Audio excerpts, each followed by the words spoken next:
things to do, where to stay, where to eat, how to get around, how to get there, all the things that you need to know about visiting the Black Hills of South Dakota. The Black Hills are huge. They are twice as big as Yellowstone and the size of New Jersey.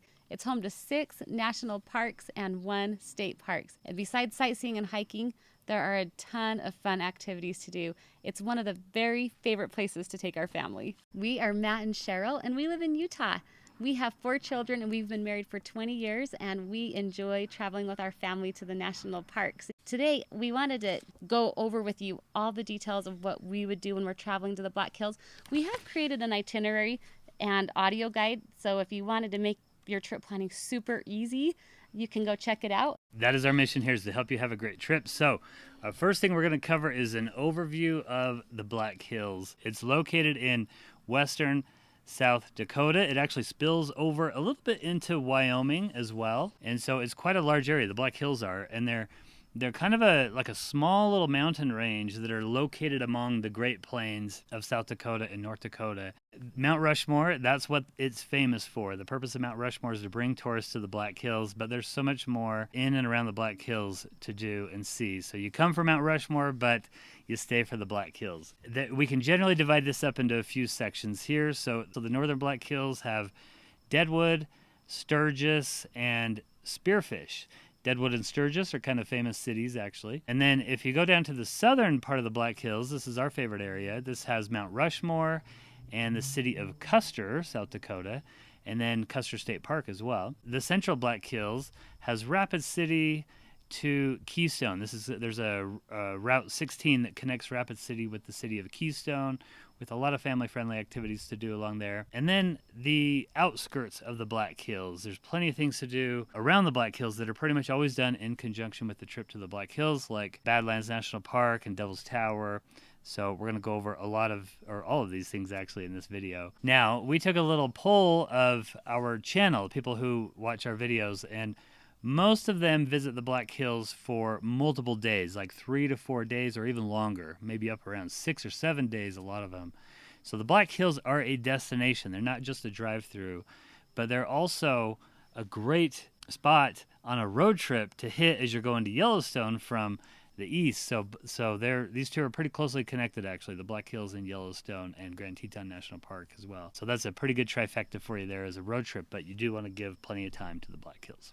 So we're breaking it down by region just to help you out, and we're giving you the Cliff's Notes of these, but we will have more details on our website and in our guide. So the first thing is Mount Rushmore. Of course, anyone going to the Black Hills is going to visit Mount Rushmore. It's open every single day of the year. You know, of course, you're going to see the faces on the mountain. There's a great museum there. There's a great sculptor studio where they have a big, I guess it was a model of Mount Rushmore, and they talk about the process of carving it. And there's an incredible evening program that you definitely want to be there for because they honor all the veterans. And it's very patriotic. Yes, it's a great place. It really is a great place to appreciate the United States of America and some of the profound leaders that we've had. And we love it for that. Now, some people are a little underwhelmed by Mount Rushmore. I'll just give you a little warning there. Some people say that the faces are not as large as they thought it would be, and it's a little underwhelming. But the faces are over 60 feet tall, so if they had completed the full bodies, that would be like a over 400 feet tall body. You do stand a little bit away from it, and so for that reason, sometimes it can be hard. It's just such an iconic thing that when you drive up to it, you can actually see it from the road as you're driving up to it, and it's interesting people's different reactions to it as they see that. I still remember the very first time I saw it when I was just a little kid. I can vividly remember turning the bend and seeing those faces on the mountain. I think it's cool. We really like it. The artwork is amazing, and that's one thing I emphasize with people is it's a work of art. It actually is a work of art. The artist put a lot of time and effort into deciding what features and kind of how to portray those presidents, and it's amazing. It's really incredible, I think. So, all right, next one is Custer State Park. This is seriously the coolest thing in the Black Hills. I mean, everything else is a national park, and then Custer's a state one, but don't let that fool you. Custer is amazing. There is wonderful wildlife like bison and prairie dogs and wild burros that you can you can actually feed. They're wild, but they're not too wild. They Come like, right up to your car begging for food. Yeah, They're called the begging burros. Yes, they're so fun. There's some beautiful drives there. The Iron Mountain Road and the Needles Highway with these just curvy roads, just so neat. And then beautiful mountain lakes to go swimming in, like Sylvan Lake. I mean, we love Custer. Whenever we go there, we usually spend a couple days in the area. Yeah, we've been swimming in at least 3 of the lakes, and you can do kayaking. And one of our favorite things to do right there by Sylvan Lake. By the way, Sylvan Lake was featured in the movie National Treasure 2. Yes. National Treasure 2, or now I can't remember the numbers, but anyway, one of those Nicolas Cage movies. And so that's kind of one of the things that makes it famous a little bit. But it's actually, they call it the crown jewel of the Black Hills. It's a beautiful little lake that is in Custer State Park that is a must-do. With a nice little walk around it. It's pretty level. Oh, but, one of our favorite places in the world. Yeah, We but love I mean, if Sylvan you Lake. want like more of a rigorous hike, there's a nice hike right there too, Black Elk Peak. Yeah, from Sylvan Lake you can hike up to Black Elk Peak, which is the tallest peak in South Dakota. Of course, the rest of the state just flat, plains, so. right? But in the In tallest peak in the Utah's Black Hills, Utah, we're kind of like, well, they're not that big of mountains, but well, that's pretty good. It gets Yeah. up to let's see, I think it's over 7,000 feet above sea level, and the highest point east of the Rocky Mountains. So the highest point between the Rocky Mountains and France is what I keep reading. So that was a wonderful hike. I mean, wow, beautiful, like just wildflowers and meadows and views. I mean, that was awesome. And then also in the southern Black Hills is Crazy Horse Memorial, not a national park, but a privately funded thing. 4 times the size of Mount Rushmore. but just the face is carved and like the finger, kind of. Yeah, kind of the arm a little bit. Yeah, so it's not completed. It probably won't be completed in our lifetime, but still, They're working on it. yeah, they're working on it, and still a thing to do in the Black Hills. Again, a little bit of a different experience for Mount Rushmore because Mount Rushmore is a national park, and this one is privately run. So they get all their money from donations and from the entrance fees. Spoiler alert, they shoot a laser show on the mountain at night. Yeah. Yeah, I mean, it's a completely different experience. So, yeah. Yeah, no, some people think it's worth it because, the mountain carving is impressive. But again, you're actually farther away from the mountain than you are at Mount Rushmore. And so, again, it's a little hard to grasp the size of it. But anyway, some people think it's worth it. Some people don't because it is like $40 a carload or something like that. I think it depends on how many people are in your car. But I have to say a little bonus tip. If you take the time to go to Crazy Horse, just pay the extra $3 or whatever it is to take the bus tour to get closer to it. Because like when you go into Crazy Horse, just their museum area, you're still pretty far away. But the bus tour takes you way closer and the guide tells you some great stories and makes it a good experience. So I'd say well worth the extra couple bucks to take the bus. in case you don't know, Crazy Horse was a Native American warrior. He and Sitting Bull were fighting together when they defeated General George Custer at the Battle of Little Bighorn. I tell that whole story in my audio guide that comes with the itinerary for the Black Hills. Anyway, there are caves in the Black Hills, a lot of caves actually, tons of caves, and 2 of them are national park sites. They're big enough to be national park sites. These are Wind Cave National Park and Jewel Cave National Monument. So both of these are near Custer in the southern Black Hills. And the Wind Caves is the best cave I've ever been to. They have this cool stuff called boxwork in it, and it is something else. And it's not one of those tiny claustrophobic caves. I mean, it is so big and wide in there. So I think that if you struggle with claustrophobia, I think that this is one that you might be okay in because it's not like this narrow little openings. It's a really cool experience to go to the Wind Cave. So highly recommend. And they pave they have like a sidewalk inside the cave that they've paved with stairs and stuff like that. I think Wind Cave is the 7th largest cave in the world, and Jewel Cave is like the 3rd longest or something like that. Well, they're so big they haven't thoroughly explored the whole thing. Right. I mean, that's how big they are. It's just amazing. Yeah, it's crazy. And up on top of Wind Cave is Prairie Land, where again you can see bison and prairie dogs. And so the southern Black Hills is just so cool. We love it. It's got more wildlife and more variety probably. Yeah, too. it's kind of the star of the area, although don't overlook the other areas because these are cool too. Very cool. So let's move to the northern Black Hills. So this is, as I mentioned, Deadwood and Sturgis and Spearfish Canyon. So let's start with Deadwood. Deadwood is a famous Western town. In fact, HBO did a whole series on Deadwood, 2004 to 2006. They did a Deadwood TV show, which kind of popularized the whole image of Deadwood and some of the characters that lived there. So this was a gold rush town in the 1870s. People like Wild Bill and Calamity Jane visited there. Even Wyatt Earp went through there. Some really kind of notorious people. And then also some really amazing people. A guy named Seth Bullock that you've probably never heard of unless you've watched the HBO show is really kind of the hero of Deadwood, I think. Anyway, just a cool Old West town. Give you that Old West feel, I guess. So in the 1980s, they legalized gambling in Deadwood. Because they got rid of prostitution. They had to have something else to do, I guess. Prostitution was legal in Deadwood until 1980. How insane is that? Prostitution was existed for over 100 years in Deadwood, and they even have a brothel museum that used to be an actual brothel that you can visit. That shut down in 1980. And then they legalized gambling, and that has been a big success for the community. Brings a lot of tourists for that, and then just adds it's the not feel. Las Vegas, though. I mean, there's little horse and buggy rides you can take. There's shootouts in the street. It's just they really try to have that whole Western theme. They reenact the trial of Jack McCall. So they've got some real fun Western touristy things going on there. Yes, definitely. They're playing up their Old West image and all that. So that's where Wild Bill Hickok was shot while he was playing cards.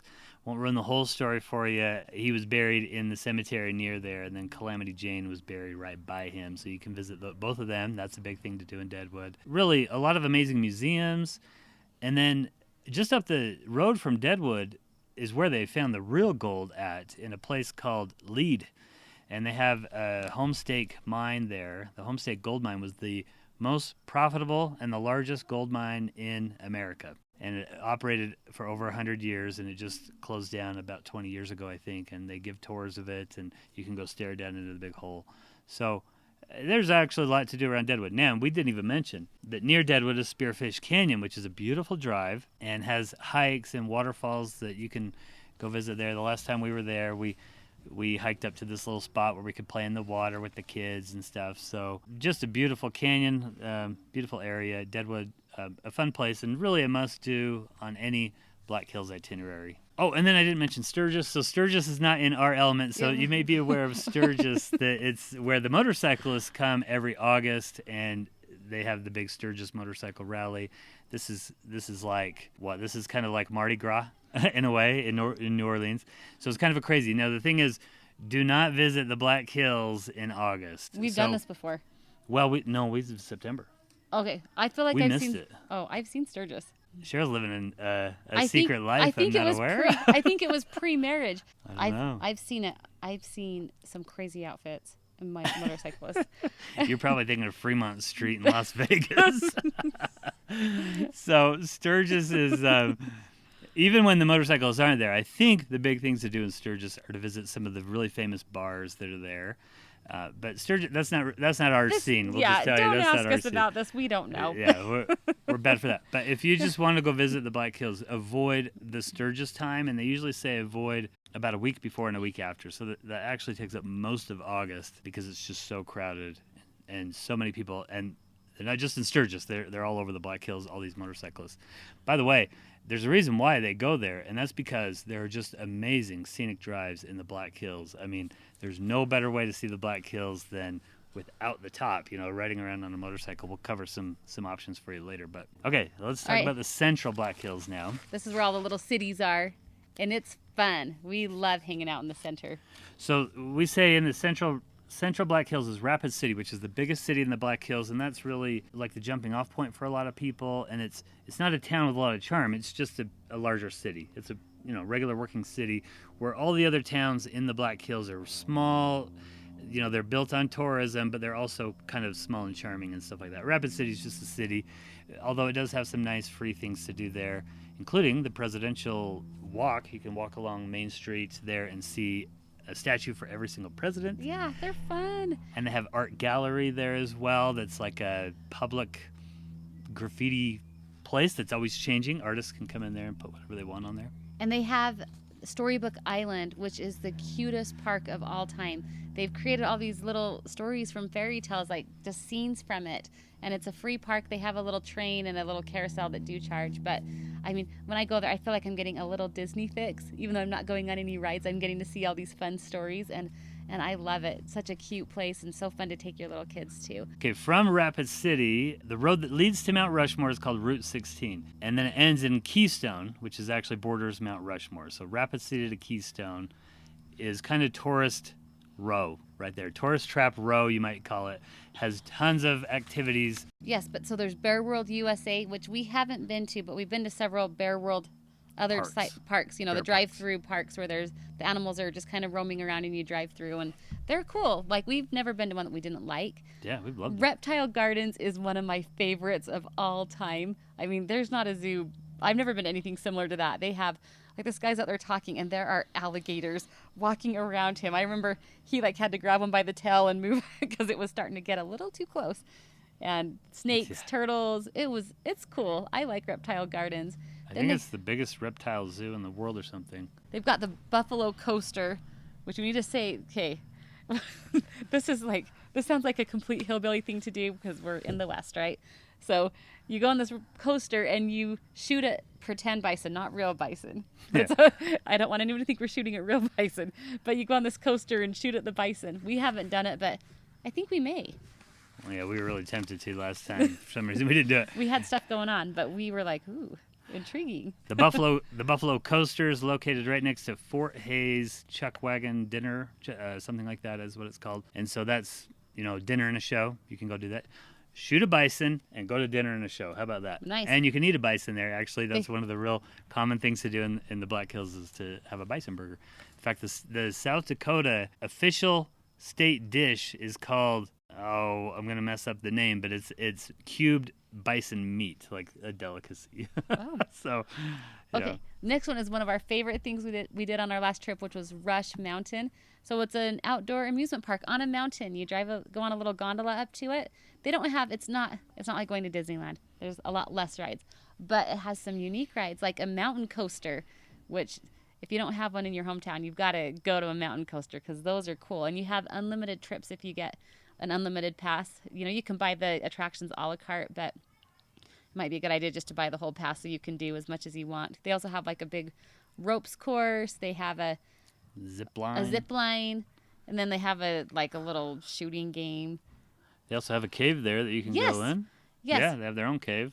Which is a little more claustrophobic, just saying, but still cool. So our family, we have our kids range in ages from 9 to 16.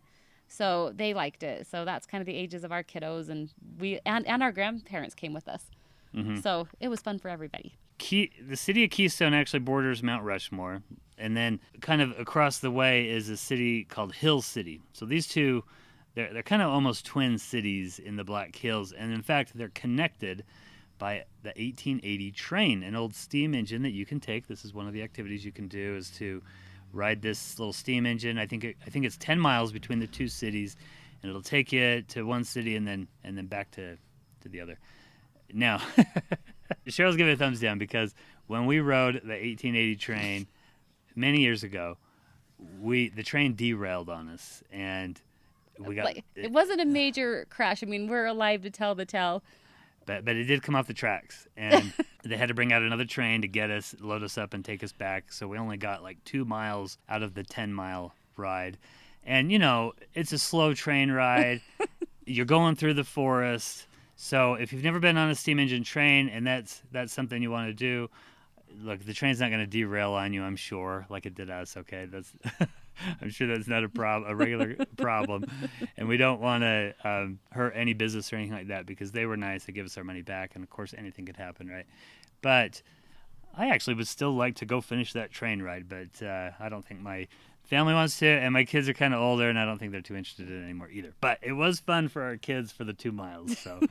So anyway, in Hill City and in Keystone, there's also a place called Dahl's Chainsaw Art. This is really cool. This guy does, well, I don't know how many people work there, who's the artist, but they do these massive carvings of, in one place they have Sasquatch, and in the other place they have Bigfoot. These things are Smokey the Bear. At least 20 feet tall. Wouldn't you they're say? just amazing. They're so big and cool. Yeah, they're really cool. And then they have all these other creations there as well. And so those are actually just a fun place to visit and make a little donation or something like that. Really cool. Now, all these things that we're talking about here in this stretch in the central Black Hills, again, depending on your travel style, you might think this is really off-putting. You might think this is just kind of tourist trap row. For our part, everything we've done, we've enjoyed. Every single activity we've done, we've enjoyed. Now, we haven't shot the buffalo yet on the buffalo coaster. Yeah. But I bet that's fun. And then, yeah, we've enjoyed it. But like one of the reasons why our family enjoys it so much is that a lot of times when you're traveling with children, younger people, or even ourselves sometimes, the sightseeing is incredible there. I'm not saying it's not, because it is. But if you're spending 5, 6, 7 days, it's nice to break it up and have some activities. And so that's why we like the Black Hills. A lot of our national parks are really lacking in these activities on the outskirts. You know, you go to Yellowstone and it's great, but there's not a ton to do outside of the park, at least not the variety that the Black Hills does. And so that's kind of why we like that vacation.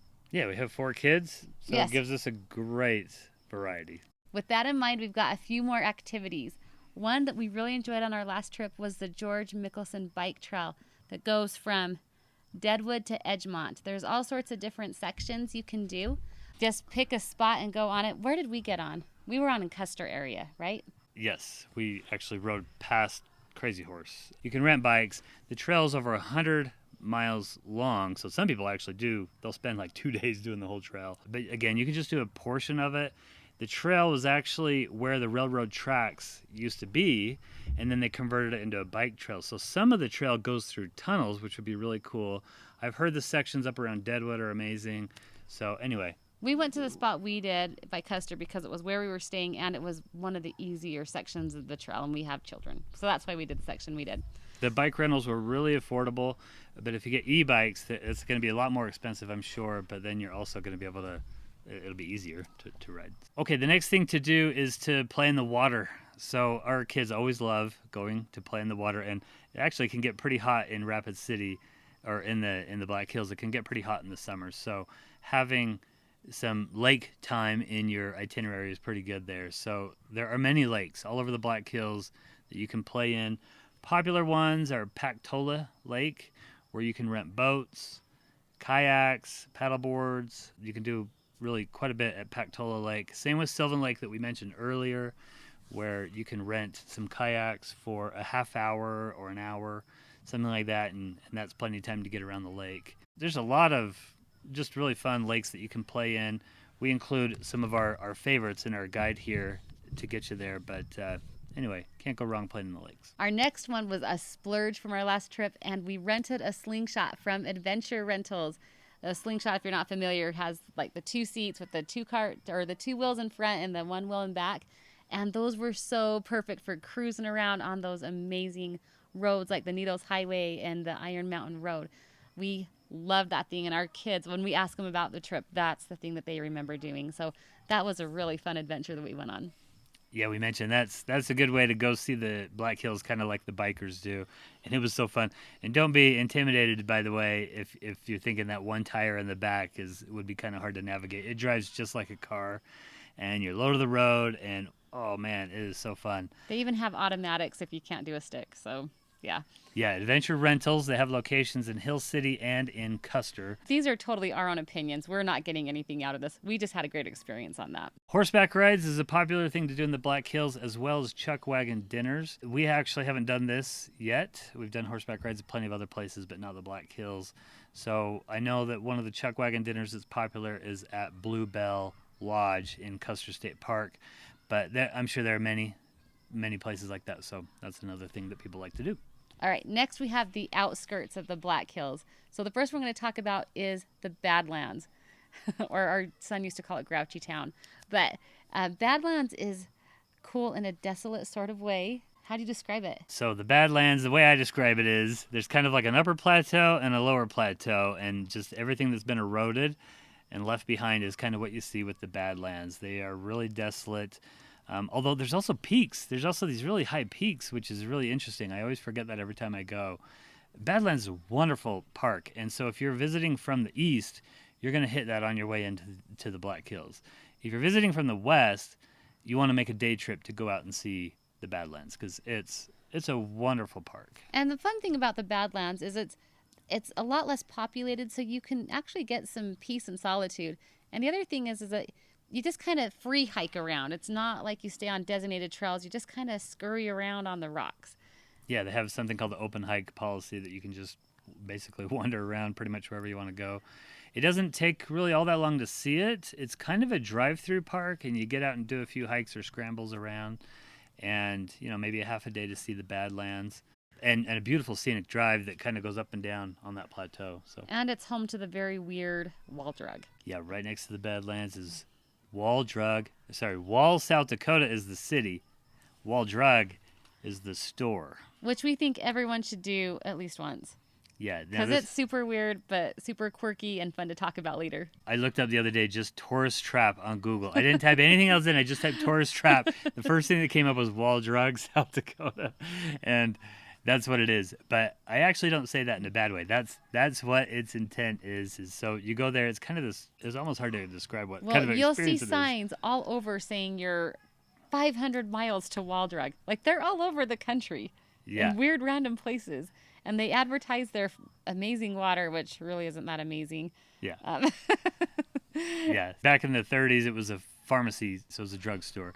And so they survived by giving free water to travelers headed to Mount Rushmore and stuff. So anyway, from that, it's built into this whole quirky, just, again, tourist trap with a lot of wood carvings, a lot of just crazy decorations. They have this huge dinosaur head that roars in the back. They have a little splash pad outside. I mean, it's just hard to explain. You just need to go get lost inside Waldrug for a couple hours. Okay, the next is Devil's Tower in Wyoming. And it is this really cool formation that just sticks straight out of the ground. And it has a nice path to walk around it. We actually stayed in a teepee around there. Devil's Tower is getting really popular, though, and so you definitely want to visit that place sometime before 9 a.m. or sometime after 4 p.m. because it's one of those places that just doesn't have services to accommodate all the people that visit it, and so you want to be careful, but definitely worth a trip. You can drive through Spearfish Canyon, go check that out, or maybe it might be on your way into Mount Rushmore, Black Hills area. The tower is over 800 feet tall, and everybody we've talked to that's been there has said that they enjoy it. It's just a really enjoyable place. It's almost hard to describe, but you go there and you walk around the tower. It's really nice. And cute prairie dog towns all around it too. Yeah. Now, some people we've talked to said they were going to drive like 7 hours out of their way to go to Devil's Tower. I don't know that it's that amazing, but if you're in the Black Hills, it's a little side trip to get over to Devil's Tower. It's great. Okay, the next thing is down south, Hot Springs, South Dakota. So Hot Springs has hot springs. Okay, it actually has hot springs that you can soak in. It has a big water pool, a big water park there, indoor water park with slides and stuff like that. And then kind of the big thing to do there is the Mammoth site. This is like the world's biggest mammoth site. They've discovered like 60 woolly mammoths there, the fossil remains of like 60 woolly mammoths. So Hot Springs is kind of a day that you could do, or at least a half a day that you could do on your trip as well. Okay, our next thing to do that's just outside of the Black Hills is Theodore Roosevelt National Park in Medora, North Dakota. Now, it's not just outside. It is 4 hours away, but there's really nothing else close to it, and the Black Hills is kind of the closest jumping off point.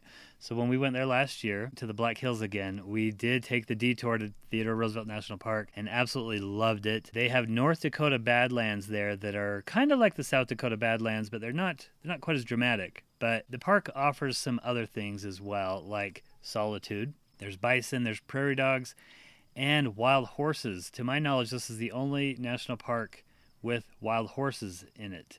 And so that's really one of the big draws of Theodore Roosevelt. Longhorn cattle. Oh, and longhorn cattle. Yes, that's true, because they're kind of trying to create the time period when Theodore Roosevelt lived in that area. And then Medora, North Dakota is right outside of the park. It is so charming, but the must-see thing there is the Medora musical. They've got this great play that they do, and I'm pretty impressed with how they shuttle people in and out of that place. Yeah, and the amphitheater that it's in is really one of the highlights of it. It's beautiful. Man, we really loved our time in Medora, North Dakota. We're going to do another video on Theodore Roosevelt National Park in Medora. Yes. But just making you aware of it here. But because... like you're outside, there's this cool mountain in the background. And then they'll even get, like, we saw a pretty cool performer at it too. Like, it wasn't just the musical. They had a couple acts in it that were fun. So highly recommend that. And they also do the pitchfork fondue before, which we didn't do. We regret, but you should do it if you go there. Pitchfork fondue. Okay, we have tons of resources for you on our website at we'reintherockies.com, and we have many playlists here on YouTube for places in the West. We really highly encourage you to check those things out to help you plan your vacation. Particularly, we've covered Yellowstone and Grand Teton. Again, those are two places that are often linked to the Black Hills. But don't leave yet. We've got our best tips and tricks coming up. But first, we have nuts and bolts, lodging, food, all that boring stuff that makes your trip really good. But we are going to make this fun by offering a little trivia. Okay, so then our next topic is getting there and getting around. Now, speaking of getting there, our trivia question is, in the 1950s, there was a movie that was shot named Calamity Jane starring Doris Day. It's a musical. As she's riding to the Black Hills with Wild Bill, she's singing a song. Do you know what song she's singing? Okay, now let's talk about getting there in the present day. So if you fly there, you're going to be flying into Rapid City Airport.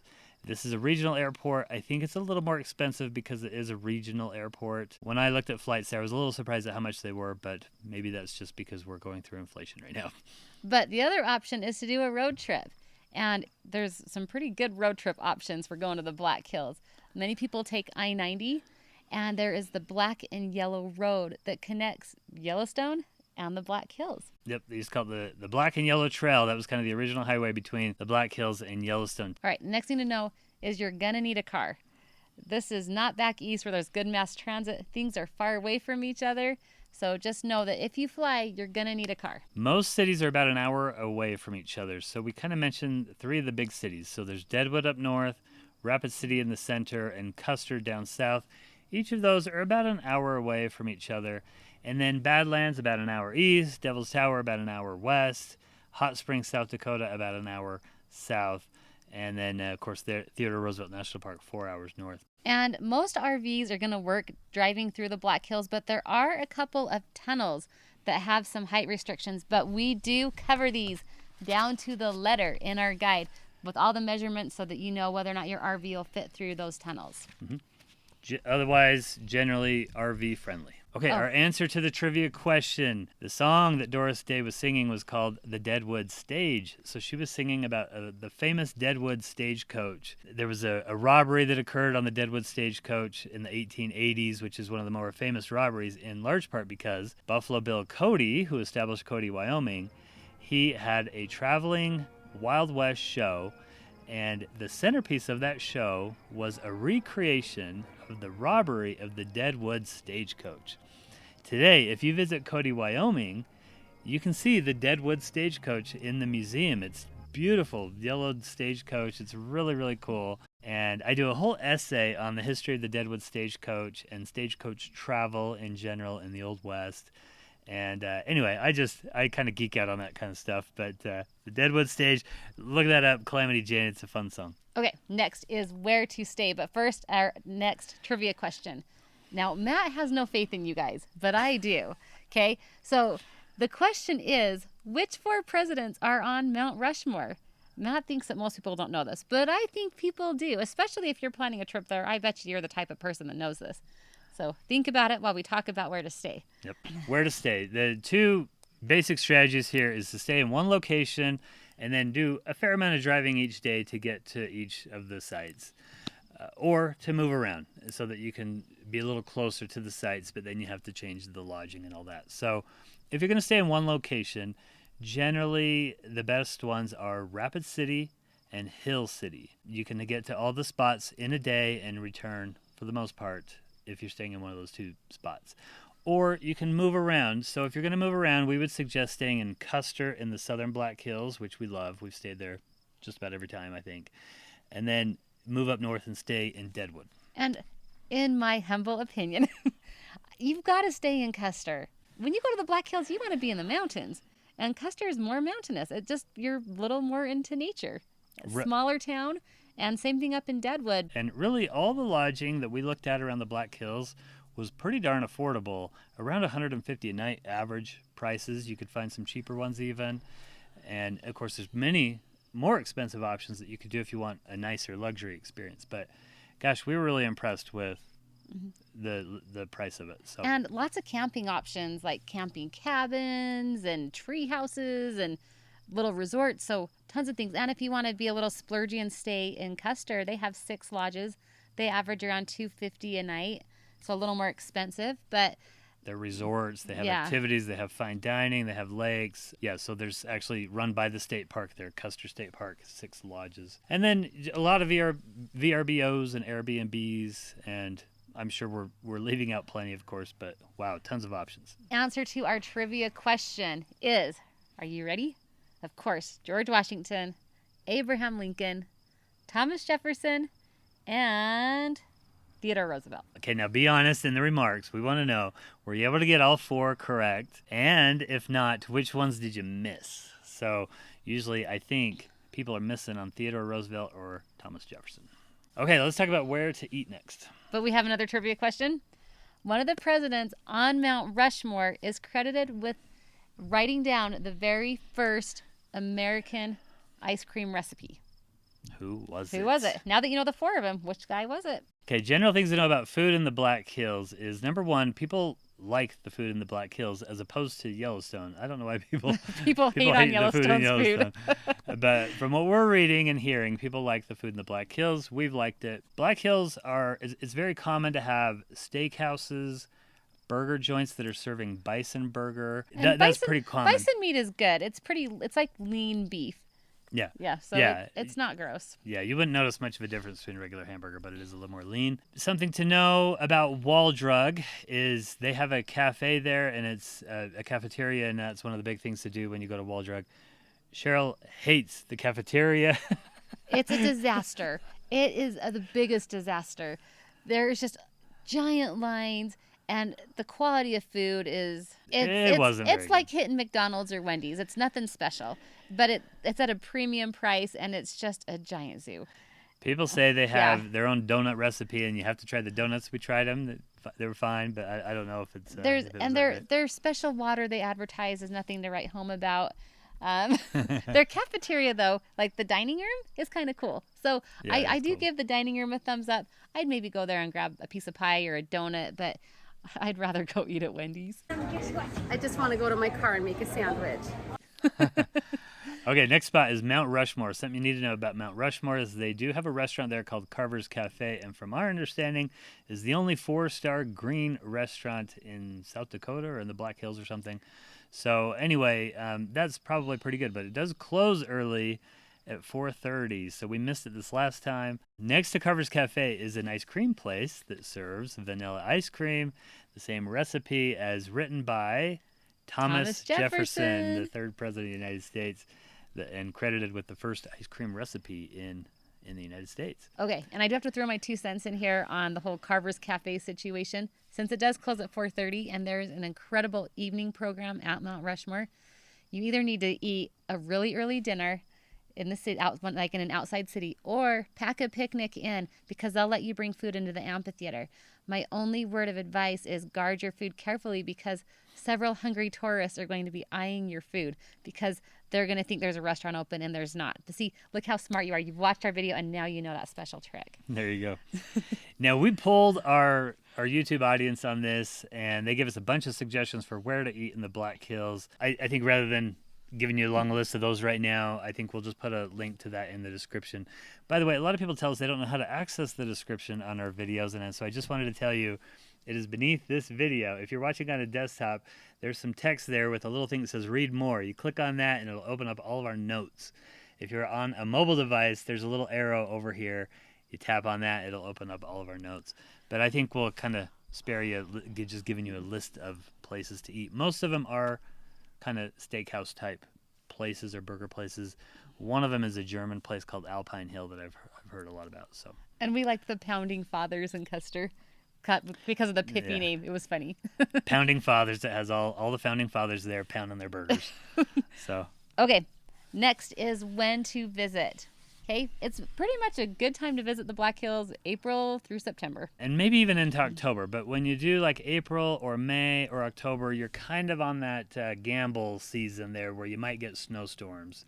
So it is mountainous. It's a little higher elevation. So, yeah, you could get some snowstorms in those months. And if you're wanting to do some of these touristy things like Rush Mountain or Reptile Gardens, some of these places close after Labor Day or they don't open up until May. So if those things are important to you, you'll want to make sure that they're going to be open when you go there. June and July can be super hot. August is a time you want to avoid because that is when they have Sturgis, the Sturgis Motorcycle Rally. And it's not just that they gather to Sturgis. They are all over the Black Hills. Unless you're into that party scene. Right. We just aren't. So, right. Yeah. September was absolutely gorgeous. We love visiting in September. But again, a lot of the businesses do close after Labor Day. But if you look on a temperature guide online, it's going to say they average high 75 degrees in June and July. But we've been there when it's been 100 degrees, and it was sweltering. So just know it's possible for it to get super hot. But it was nice last time we were there. Yes, it was. One thing to know, too, is in late September, they do a weekend where they have two special events. One is the Buffalo Roundup in Custer State Park. I think they literally kind of have cowboys round up these buffalo, the bison, so that they can check them, do some health checks on them and stuff like that. Then, nearby at Crazy Horse Memorial, they have the only time of the year when you can walk up to the top of the memorial. I believe you have to pay a little bit of money to do that, but it's kind of a popular thing. Like thousands of people will go up there, and they hold those two events on the same weekend in late September. This is the Crazy Horse Memorial. Crazy Horse Memorial. Okay. Yeah. So that's something you could plan your trip around if you wanted to. And then just know that Mount Rushmore is open every day of the year. Okay. We have our next trivia question before our next section of what to pack. But you're going to want to stick around because this is an interesting trivia question. One of our presidents on Mount Rushmore was super long-winded. One time he was giving a speech, and in the middle of the speech, he was shot in the chest. And instead of rushing off to the hospital, he's like, hold on, I've got a few more things I need to say to you. And he continued his speech for another hour. So which president was this? Let's talk about what to pack now. So really, you don't need a lot of specialized equipment to visit the Black Hills. You're going to spend a lot of the time in the car. You can certainly do some hikes and some swimming and things like that. So we do recommend bringing a swimsuit for sure, especially if you have kids. I mean, it is a great place to swim. There's a lot of lakes around there, and that'll really keep your vacation fresh, and it's just a beautiful area. Sylvan Lake especially, you want to go there. As we mentioned, you can go kayaking and like stand-up paddleboarding in Sylvan Lake and some of these other places as well. And if you're going to the Tetons, String Lake, there's some good places to paddleboard around there. Consider buying one of those inflatable stand-up paddleboards that you could take with you on your trip. Now, you can also rent the equipment at both of those lakes, but if you're wanting to bring your own stuff, then that's something that you could pack. Cheryl always talks about water and bringing water bottles. Yes, so I have two different models for you, and I use both these cups every single day. This is like my sitting at the office or around the house cup because it doesn't have a closed lid on it, but this is my Yeti. It's so easy to fill. It keeps my water nice and icy cold. I love it. And then Super Sparrow, this company reached out to us, so we do get a little affiliate commission, and you guys get a discount if you use our link. But I love this water bottle because look how cute it is. It is super cute. It has this great handle, and it's so light. Keeps my drinks nice and cold. Never leaks. Like I said, we generally don't do affiliates unless we reach out to that company, but I love this company. Their stuff is really good, so I recommend this one too. Okay, in terms of shoes, just your regular tennis shoes or whatever is fine. You don't need to be wearing boots like you're doing a lot of backcountry stuff. Our favorite hike is that Black Elk Peak, which is about 7 miles long, and it gets you to the tallest point in South Dakota. But it's just packed dirt. Our trail running shoes were fine. Asics are my fave. I've been running for 20 years. That's what I always buy. They're like $50. They're really affordable and comfortable. But otherwise, you'll probably be doing a lot of driving and sightseeing and stuff like that. So that is one of the reasons why I made an audio guide, is because I know that you're going to be doing a lot of driving around this area, this really historic area. And so I've created all these stories to tell you. So my audio guide is something that you could listen to while you're driving around. Oh, yeah, and you're going to hear about Gutzon Borglum, the guy who sculpted Mount Rushmore, who's seriously more interesting than that weird name of his.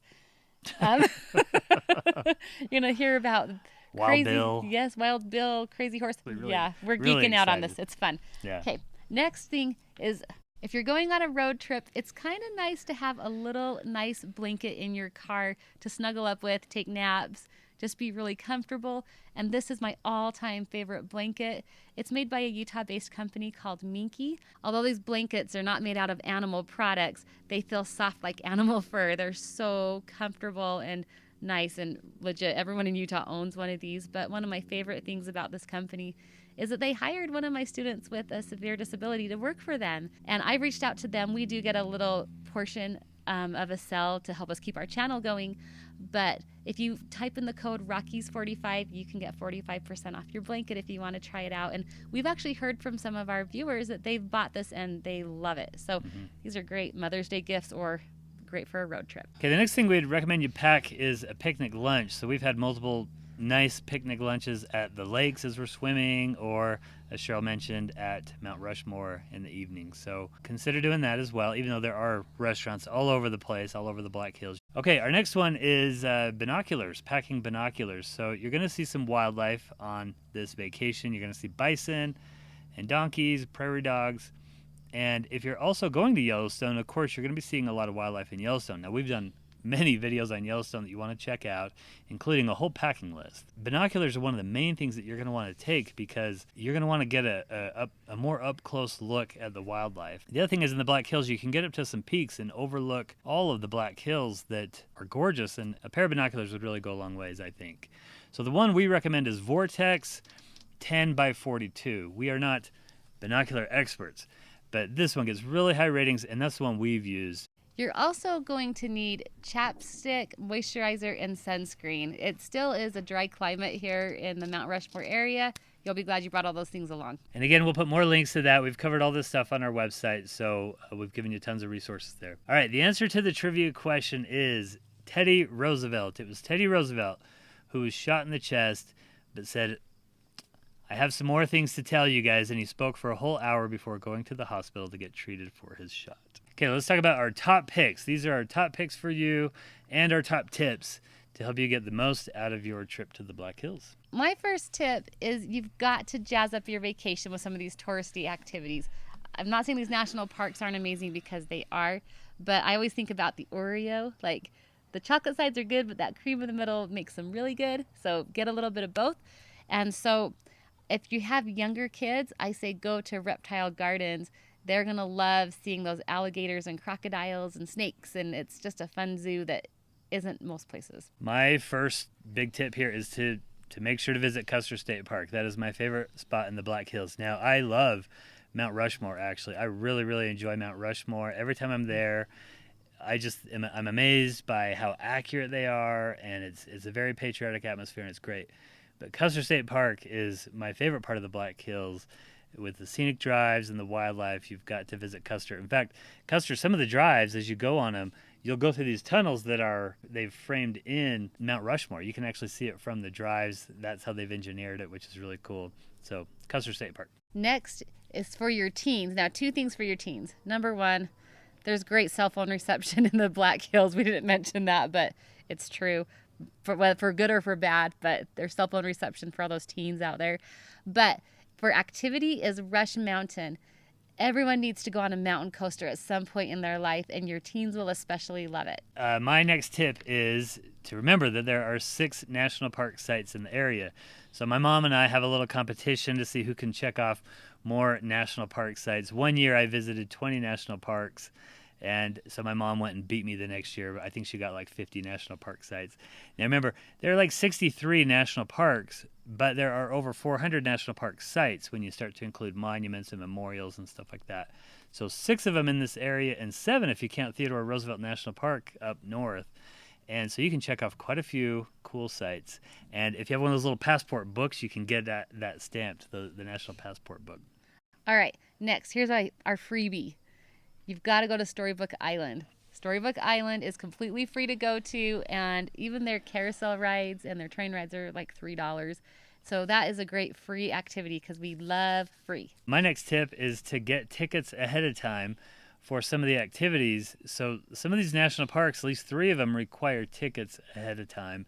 Minuteman Missile National Historic Site, they do tours. So does Jewel Cave and Wind Cave. They also give cave tours, but you need tickets, and they do sell out. So you need to get those online in advance. Also, quick bonus tip is that at Mount Rushmore, you have to pay for parking. So Mount Rushmore is a little weird. They don't charge an entrance fee, but you have to pay parking. Everybody pays parking. Even if you have one of those national park passes, you still have to pay for parking.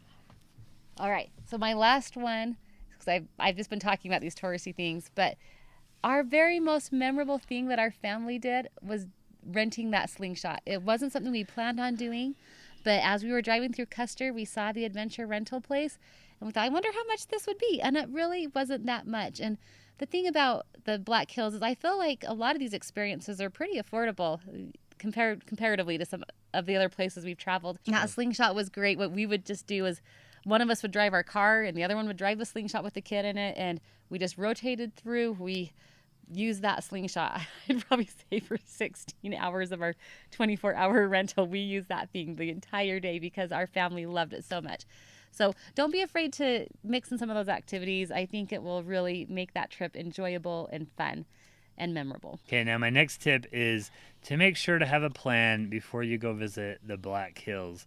As we mentioned, it's a very big place, and you don't want to go there and spend a lot of your time driving when you shouldn't be, and you don't want to miss out on some of the best things to do in the Black Hills. When I plan my own itineraries for our family when we go on a vacation, I'm always making sure to do things in the most efficient manner. And that's not because I'm trying to be in a hurry and see everything. It's actually the opposite. I'm trying to make sure we're not just spending all day driving and running around from point A to point B. So having a good game plan. Now, we have provided tons of resources for you on our website and on our YouTube channel. Again, our website is we'reintherockies.com, and you can really kind of piece the whole game plan together, but we can save you a lot of time with that. Yes, in fact, Matt has spent the last 6 weeks all day, every day, writing this itinerary and audio guide. This is 40 pages of just detailed maps and good ideas of things to do every day. And we tell you the most efficient order to do things. And also what we include on this is kind of like transition days. Like if you're coming in from Yellowstone, which thing to do first, or if you're going to swing through Devil's Tower. Like we cover all that stuff. We cover lodging. It's flexible too because there are so many activities. We'll say, hey, on this day, do one of these things. There is a lot on here. This is not a bunch of charts that you can pull off the internet. And we look at these blog posts. Sometimes we look at those and we think, man, this person hasn't been there very much. But we've been there several times. And like I said, Matt has spent the last 6 weeks creating this. And I've been listening to his audio guide. This is 13 chapters, 2.5 hours of some fascinating stories. You're going to hear about the gold rush and kind of how the controversy happened over the Black Hills, because that's a pretty controversial area, and it's good to get a history lesson on it so you understand it. You're going to hear about why Thomas Jefferson is such a mystery. Even after listening, and you've read several books on this guy, he's an interesting guy, and there's some great stories on there. You'll learn about the real story behind Wild Bill and Calamity Jane that Deadwood won't tell you when you go visit. The Battle of Little Bighorn, the Deadwood stage, gold rushes. So, yeah, a lot of wonderful stories that I really kind of poured my heart and soul into. I have thought about this through every aspect of your experience, whether you're coming from the east or the west or flying in, how to organize it, how to make the most out of your day, what you can do in a day, and then what you're going to listen to as you drive around. You'll listen to a story that kind of pertains to that area. And we price this to be really affordable because we hate the idea of you coming out to the Black Hills and going through the time and expense to get there and then not having a good experience. So this is less than it would cost for you to take your family out to dinner, and we know you're going to love it. We love I wish someone made itineraries like this for when we go back east, because this has got you covered. It is going to be so helpful. Our mission is to help you have a great vacation. So if you want to get this guide here, here's what you need to do. You go to our website, we'reintherockies.com. You click on just right there, the banner at the front of the page. It says, click here to get your guides. And you'll see all the guides that we've made there. Just click on the Mount Rushmore guide and purchase it. Now, what it is a PDF file download that you can print immediately. So you can have this guide in your hand in just a couple of minutes. We're not going to print this and mail it to you. You're going to have direct access to it immediately. Just about everybody we talk to, they print it out because it's just easier to have something printed out as you're traveling around, to have that game plan right there at your fingertips. That's the way I do it with when we go places. That's what you want to do with this one. And then it also comes with audio files. So there are 13 audio files that are part of this audio guide. In total, this is over 2 hours of stories about the area that you're going to listen to over a 4-day vacation. By the way, this itinerary covers 4 solid days of itinerary for things for you to do, plus 3 additional days if you want to extend your trip. And it includes Custer, Spearfish Canyon, Mount Rushmore, Badlands, Wind Caves. Detailed instructions on how to do it. Like when you drive through the Badlands, this is going to tell you what to look for in detail. Now, back to the audio files. If you want these audio files, the best way is when you buy this, you will get an email immediately.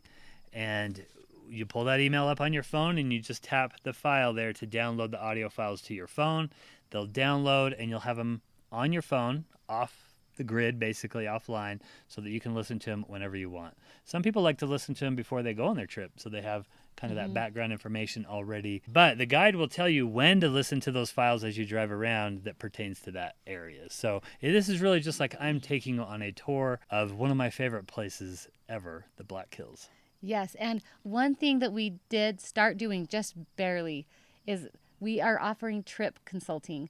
We think our guides, like, if you are going to buy something, buy our guides, because this is going to get you right to where you need to be in those areas. But our consulting service is meant to help you piece together a larger trip, because we have so many people reach out to us that are like, they're taking their once-in-a-lifetime trip to the West and they don't want to screw it up. You know, they're trying to hit Yellowstone and Teton and the Badlands and the Black Hills, and then they're going to go to Zion. And it's amazing, these trips that people go on, and it's difficult to piece that all together. So we do offer trip consulting to help with those sort of things.